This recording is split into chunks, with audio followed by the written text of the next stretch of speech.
Halo guys, welcome back to with me ya guys ya. Di sini saya akan menjelaskan tentang modul 4. Jangan lupa klik like and subscribe. Oke, lanjut aja. Ini belajar apa sih yang saya pelajari di modul ini? Itu tujuh lapisan fisik. Sebelum komunikasi jaringan apapun dapat terjadi, koneksi fisik ke jaringan lokal harus dibuat. Koneksi fisik dapat berupa koneksi kabel dengan menggunakan kabel atau koneksi kabel dengan menggunakan gelombang radio, kartu antarmuka, jaringan NIC menghubungkan perangkat ke jaringan.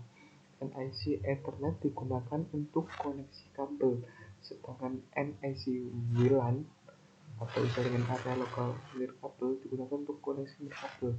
Lapisan fisik Rossy yang menyediakan sarana untuk mengangkut bibit-bibit yang membentuk bingkai. Lapisan data link melintasi media jaringan. Lapisan link menerima frame lengkap dari lapisan data link dan mengkodekannya sebagai serangkaian sinyal yang ditransmisikan ke media lokal. Bit yang dikodekan yang terdiri dari bingkai diterima oleh perangkat akhir atau perangkat perantara. Guys, cara karakteristik lapisan fisik. Lapisan fisik terdiri dari sirkuit elektronik, media, dan konektor yang dikembangkan oleh para insinyur. Standar lapisan fisik membahas 3 bidang fungsional: komponen fisik, pengkodean, dan penyimpanan. Bandwidth adalah kapasitas di mana suatu media dapat membawa data. Bandwidth digital mengukur jumlah data yang dapat mengalir dari suatu tempat ke tempat lain dalam jangka waktu tertentu. Throughput adalah ukuran transfer bit melintasi media selama periode waktu tertentu dan biasanya lebih rendah dari bandwidth. Latensi mengacu pada jumlah waktu termasuk penundaan bagi data untuk berpindah dari satu titik tertentu ke titik lainnya. Throughput adalah ukuran data yang dapat digunakan yang ditransfer selama periode waktu tertentu. Lapisan fisik menghasilkan representasi dan pengelompokan bit untuk setiap jenis media sebagai berikut. Yang pertama, kabel tembaga. Sinyalnya adalah pola pulsa listrik. Kabel serat optik sinyalnya berupa pola cahaya.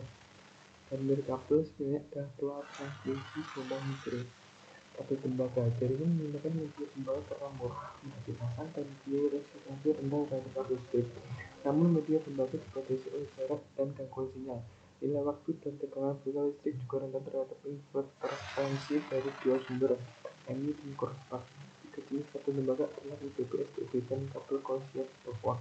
UTP punya jarak luar untuk melindungi kabel lembaga dari kerusakan fisik. Pasangan terpilih Wire untuk melindungi sinyal dari interferensi. Pembesaran plastik berkode warna yang secara elektrik mengisolasi kabel satu sama lain dan mengidentifikasi setiap pasangan kabel. STP menggunakan 4 pasang kabel, masing-masing dibungkus dengan pelindung foil yang kemudian dibungkus dengan jalinan logam atau foil secara keseluruhan. Kabel koaksial atau disingkat coax mendapatkan namanya dari fakta bahwa ada dua konduktor yang mempunyai sumber yang sama. Coax digunakan untuk memasang antena ke perangkat kabel. Penyedia internet dapat menggunakan penunjuk dalam tempat pelanggan mereka. Kabel UTP.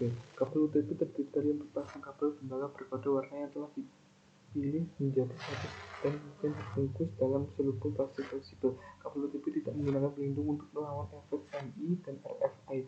Sebaliknya, perangkat kabel menemukan cara lain untuk membatasi efek negatif prospek. Pembatalan dan memvariasikan jumlah lilin per pasangan kabel. Pengabelan UTP sesuai dengan standar yang ditetapkan bersama TEN atau AEA. Karakteristik kelistrikan kabel tembaga ditentukan oleh Institute of Electrical and Electronic Engineering atau IEEE. Kabel UTP biasanya diakhiri dengan konektor RC-45. Jenis kabel utama yang terbangun dengan menggunakan konvensi pengabelan tertentu atau Ethernet, Straight Through, dan Ethernet Crossover. Cisco memiliki kabel UTP berteknik yang disebut rollover yang menghubungkan workstation ke port konsol router. Lainnya, kabel serat optik. Kabel serat optik mentransmisikan data melalui jarak yang lebih jauh dan bandwidth yang lebih tinggi dibandingkan media jaringan lainnya. Kabel serat optik dapat mengirimkan sinyal dengan data lebih sedikit dibandingkan kabel tembaga dan Sebelumnya, kabel terhadap IMEI dan RFI. Serat optik adalah untaian kaca yang sangat unik, yang fleksibel namun sangat tipis dan transparan, tidak lebih besar dari rambut manusia.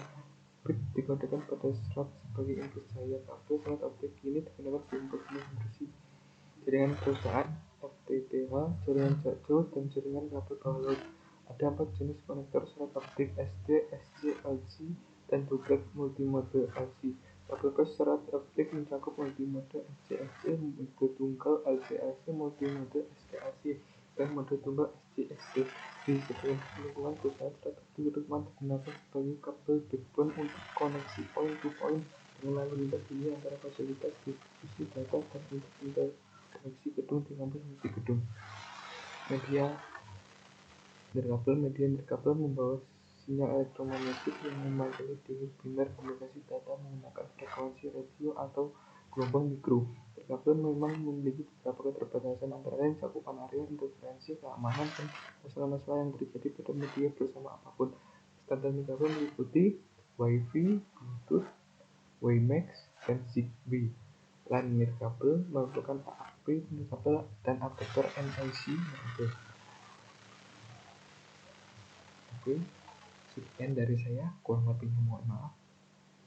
Wassalamualaikum warahmatullahi wabarakatuh. See you.